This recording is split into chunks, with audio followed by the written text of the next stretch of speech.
السلام علیکم ورحمۃ اللہ وبرکاتہ۔ قرآنی معلومات چینل میں ایک نئی ویڈیو کے ساتھ میں آپ کی خدمت میں حاضر ہوں۔ آج میں کچھ روزے کے بارے میں سوال جواب آپ کو بتاؤں گا۔ سوال: روزے کو عربی میں کیا کہتے ہیں؟ روزے کو عربی میں کیا کہتے ہیں؟ جواب: روزے کو عربی میں صوم کہتے ہیں۔ سوال: لفظ رمضان قرآن پاک کی کس سورت میں آیا ہے؟ جواب: سورۃ البقرہ میں لفظ رمضان آیا ہے۔ سوال: روزے کب، کس مہینے، کس ہجری میں فرض ہوئے تھے؟ جواب: روزے 10 شعبان 2 ہجری کو فرض ہوئے۔ سوال: کیا روزہ رکھنے کے لیے سحری کرنا ضروری ہے؟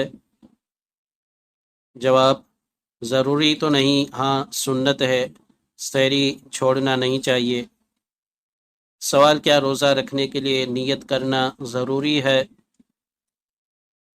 جواب: نیت کرنا ضروری ہے، اس کے بغیر روزہ نہیں ہوگا۔ سوال: رمضان کے روزے فرض ہونے سے پہلے اسلام میں کس دن کا روزہ فرض تھا؟ جواب: اسلام میں پہلے عاشورہ یعنی 10 محرم کا روزہ فرض تھا۔ سوال: رمضان المبارک کے بعد کس مہینے کا روزہ سب سے افضل ہے؟ رمضان المبارک کے بعد کس مہینے کا روزہ سب سے افضل ہے؟ جواب: رمضان کے بعد محرم کا روزہ سب سے افضل ہے۔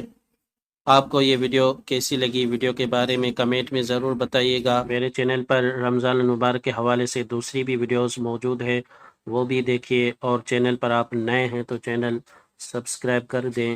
ملتے ہیں اگلی ویڈیو میں، تب تک کے لیے اللہ حافظ۔ Thanks for watching.